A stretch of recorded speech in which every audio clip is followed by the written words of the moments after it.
Let's bring in the GOP congresswoman who really stood out when this probe was really kicking in, Elise Stefanik, member of the House Select Intelligence Committee, over here also representing New York.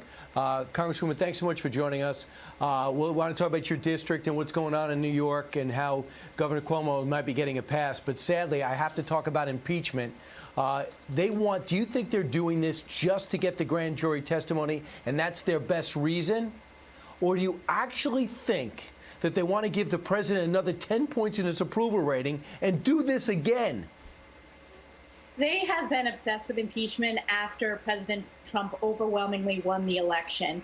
And I've seen this firsthand sitting on the House Intelligence Committee. Adam Schiff has continued to put out misinformation and, frankly, lies to the American people. We saw this with the Mueller testimony as well, that when Mueller came in front of the House Intel, their case for impeachment just crumbled. This shows how weak Joe Biden is, I think, as a presidential candidate, because they can't run on their record. And what's so concerning to me is we are in the middle of coming out of a once-in-100-years pandemic. We have so many important issues in terms of rebuilding the economy, and this is what House Democrats want to focus on. It's inexcusable, it's embarrassing, and I think it's a real opportunity for Republicans to take back the majority, which is why I think you saw that important pickup in California in that special election.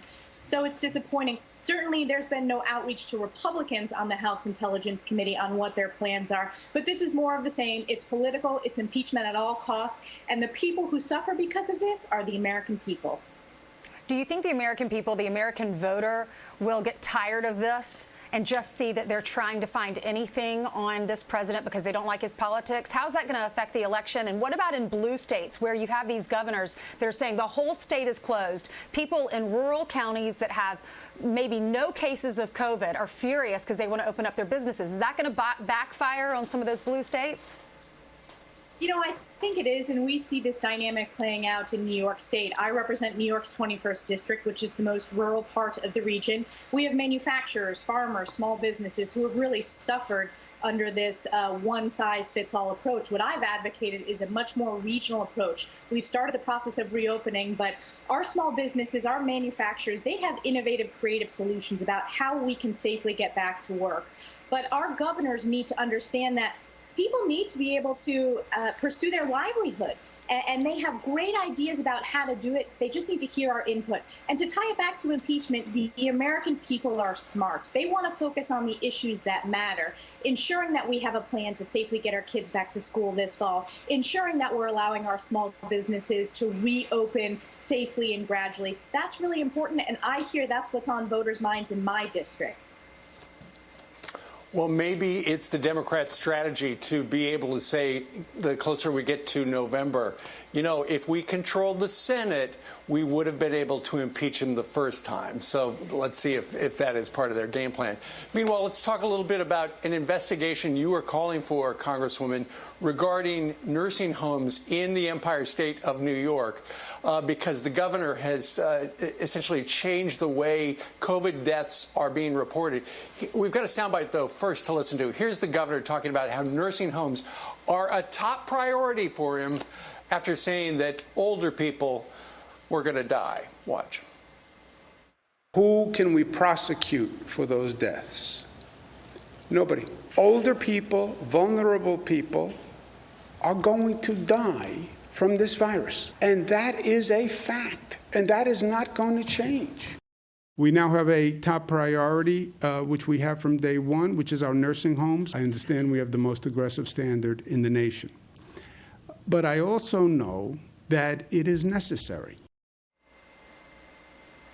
So there he said initially older people were going to die, and then he's talking about his top priority being to protect those people. You're calling for an investigation. Explain why. Because New York has mismanaged how we have approached and how we've protected our seniors in our nursing homes.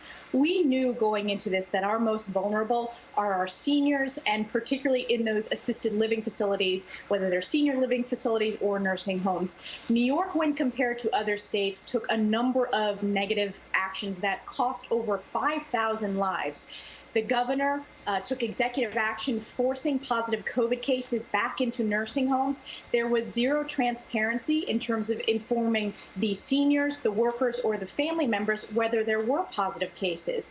They also didn't fully tell the public how many seniors' deaths there were coming from nursing homes. So that reporting data, they didn't count the hospital deaths when there was a positive case that was transmitted because of the senior nursing home. We took the opposite approach in my district, and I have to applaud the county public health officials. In our first case of a senior assisted living facility, the county public health office, this was not taking guidance from New York State. They did this on their own. They put out the information in a transparent way to ensure that other seniors and families in that assisted living facility were notified of that immediately. So I believe that these families owe answers. We cannot dismiss their concerns. I've heard from families who are still grieving for loss of their loved ones, and they deserve answers. And it's not just Republicans who are calling for this independent investigation. It's Democrats as well.